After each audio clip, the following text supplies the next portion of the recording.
चलिए खबरों में आगे बढ़ेंगे, जहां भिलाई से इस वक्त की बड़ी खबर सामने आ रही है। साई सरकार का पहला इनकाउंटर, जहां अमित जोश के शव के संकलन की प्रक्रिया पूरी हो गई है। लगभग 4 घंटे में ये पूरी प्रक्रिया की गई है, जहां बदमाश के शव को पोस्टमार्टम के लिए दुर्ग मोर्चरी भेजा गया है। तो बड़ी खबर आपको बता रहे हैं, साई सरकार में अंतराल का ये पहला एनकाउंटर, जहां बता दें अमित जोश के शव का संकलन किया जा रहा है, उसको लेकर उसे दुर्ग मोर्चरी भेजा जा रहा है। तो लगभग 4 घंटे में ये पूरी संकलन प्रक्रिया पूरी हुई है। तो बदमाश के शव को पोस्टमार्टम के लिए दुर्ग मोर्चरी भेजा जा रहा है। बड़ी खबर आपको बता रहे हैं, मृतक का नाम अमित जोश है, आरोपी है और मुठभेड़ के दौरान एनकाउंटर में मारा गया है। तो वहीं संकलन की प्रक्रिया में 4 घंटे लगे हैं, जिसके बाद अब पुलिस ने शव को दुर्ग मोर्चरी भेजा है। भिलाई से मौजूदा तस्वीरें सामने आ रही हैं, जहां पर साई सरकार के अंतराल का पहला एनकाउंटर देखने को मिला है। पुलिस और बता दें आरोपी के बीच में मुठभेड़ के बाद ये एनकाउंटर किया गया है, जहां अमित जोश के शव के संकलन की प्रक्रिया की गई। तो वहीं 4 घंटे की सब पूरी प्रक्रिया को लगे हैं, जिसके बाद पुलिस ने शव को दुर्ग मोर्चरी भेजा है। यहाँ पर शव का पोस्टमार्टम होगा।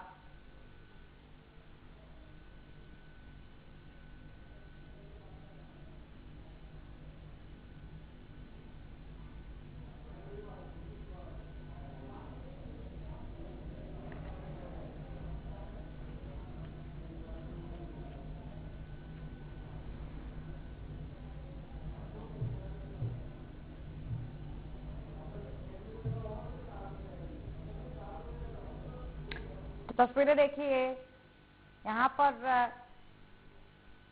जो शव आप इस वक्त देख पा रहे हैं वो अमित जोश बदमाश का शव बताया जा रहा है, जहाँ पर मुठभेड़ के बाद इनकाउंटर में अमित जोश मारा गया है। तो यहाँ पर बता दें कि पूरे संकलन की प्रक्रिया में 4 घंटे लगे हैं और 4 घंटे के संकलन के बाद पुलिस ने यहाँ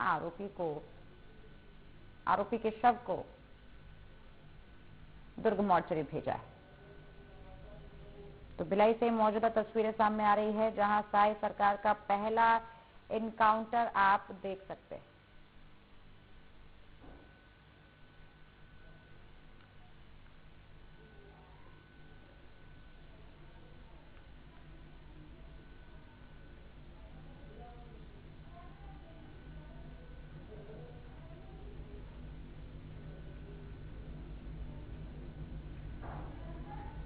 तो बड़ी खबर, जहां बदमाश के शव को पोस्टमार्टम के लिए दुर्ग मोर्चरी भेज दिया गया है।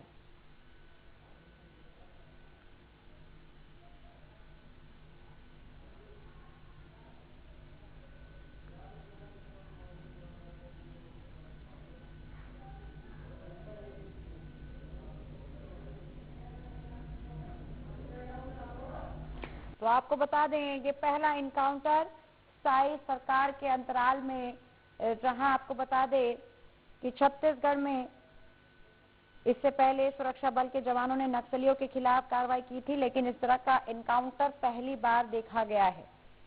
तो एसपी जितेंद्र शुक्ला ने बताया कि अमित जोश जिले का एक कुख्यात बदमाश था और इसी पर ये एनकाउंटर की कार्रवाई हुई है।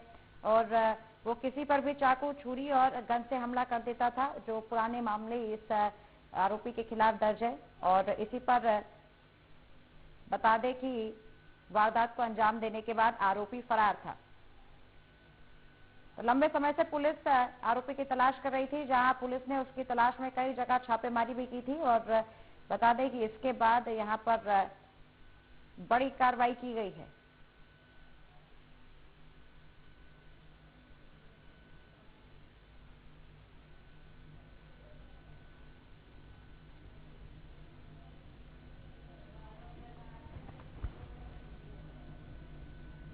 और इसी खबर पर ज्यादा जानकारी के लिए हमारे साथ हमारे संवाददाता वैभव चंद्राकर इस खबर पर लाइव जुड़ चुके हैं।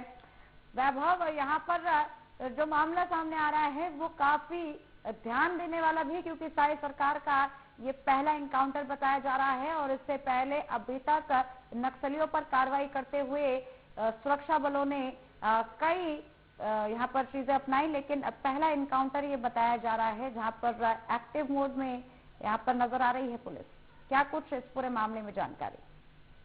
जी बिल्कुल, अभी तक जो है जंगली क्षेत्रों में जो है एनकाउंटर की बातें सुनने को मिलती थी, लेकिन शायद सरकार के आने के बाद शहरी क्षेत्र में पहला एनकाउंटर जो भिलाई में किया गया है, क्योंकि छत्तीसगढ़ के लगभग सभी जिलों में अपराध की ग्राफ बढ़ते जा रहे थे। विशेषकर भिलाई में तो, दुर्ग जिले में तो चाकूबाजी की घटनाएं रोजाना आम बात हो चुकी थी और पुलिस के लिए सिरदर्द बन चुकी थी। और सबसे बड़ा जो जिनका एनकाउंटर किया गया है, अमित जोश, उनका खौफ इतना था कि उनके लिए जो है चाकूबाजी करना और जो है किसी के ऊपर गोली चलाना बहुत आम बात थी। और पुलिस के लिए भी एक बदनामी की वजह थी कि क्योंकि वह 4 महीना पहले लगभग जून महीने में जो है रात को 3 लोगों के ऊपर फायरिंग की थी। वह जो है पुलिस कंट्रोल रूम से लगभग 200 मीटर की दूरी पर था। यह भी पुलिस के लिए बड़ी शर्मनाक घटना थी कि उनके कंट्रोल रूम के पास एक बड़ी वारदात को अंजाम दिया गया और उसके बावजूद वह पकड़ा नहीं जा रहा था। उसके बाद से लगातार फरार चल रहा था। कल जब दुर्ग पुलिस अधीक्षक जो है जितेंद्र शुक्ला से हमने बात की तो उन्होंने बताया कि उनके यहाँ से फरार होने के बाद लगातार उनको ट्रेस किया जा रहा था। अलग अलग प्रदेशों में वह घूम रहा था, हैदराबाद का, महाराष्ट्र के साथ दादर नगर हवेली जैसे अन्य प्रदेशों में घूम रहा था और पूरी सातिराना तरीके से वह जा रहा था। अपने खुद के लिए मोबाइल का उपयोग नहीं करता, दूसरों के मोबाइल से वह कॉल करता था। इस वजह से ट्रेस करना काफी मुश्किल था दुर्ग पुलिस के लिए। जब दुर्ग पुलिस ट्रेस करके उन तक पहुंचती थी तब तक वह फरार हो चुका रहता था। लेकिन जब दुर्ग पुलिस को सूचना मिली, उनके जीजा, उनका जो पूरे पर एक बताना चाहूंगा, उनका परिवार जो है अपराध में लिप्त है। उनके माता पिता, बहन, जीजा तक पूरी तरह से उनके साथ जो है इस अपराध में लिप्त रहते थे। उनका जीजा जब दुर्ग जेल से छूट के आया था, उनसे मिलने के लिए जो वो भिलाई आया हुआ था, इसका इनपुट जब दुर्ग पुलिस को मिला, यहाँ के जो मिला तब वह एक्टिव हुई और उनको पकड़कर केवल वह जो है कोर्ट में पेश करने के इरादे से जब वह पकड़ने के लिए पहुंची तो जो है बदमाश जो है अमित जोश ने पुलिस के गाड़ियों पर फायरिंग कर दी। और फायरिंग के वीडियो जब आपने भेजा है, आपने देखा होगा शायद। उसके बाद जो है दुर्ग पुलिस ने अपनी बचाव में जब फायरिंग की, दो राउंड की गोलियों में वह वहीं पर ढेर हो गया और उनकी वहां पर मौत हो गई। जी, तो यहाँ पर कुल मिलाकर देखा जाए तो काफी जरूरी भी था यहाँ पर ये पूरी कार्रवाई का होना, क्योंकि लगातार एक लंबे वक्त से वैभव यहाँ पर सुरक्षा बल और पुलिस इस पूरे इलाके में बल्कि एक बड़े स्तर पर छापेमारी कर रही थी और ऐसे में यहाँ पर पुरानी घटनाओं पर काम किया जाए, कानून पर लोगों का भरोसा रहे, इसके लिए यहाँ पर बड़ी कार्रवाई पुलिस ने की है। सुरक्षा बलों की तरफ से ये हुई है जहाँ पर साय सरकार का पहला एनकाउंटर देखने को मिला है। तो नक्सलियों पर यहाँ पर बड़ी कार्रवाई हुई है। मौजूदा मामले में जानकारी के लिए बहुत बहुत शुक्रिया वैभव चंद्राकर।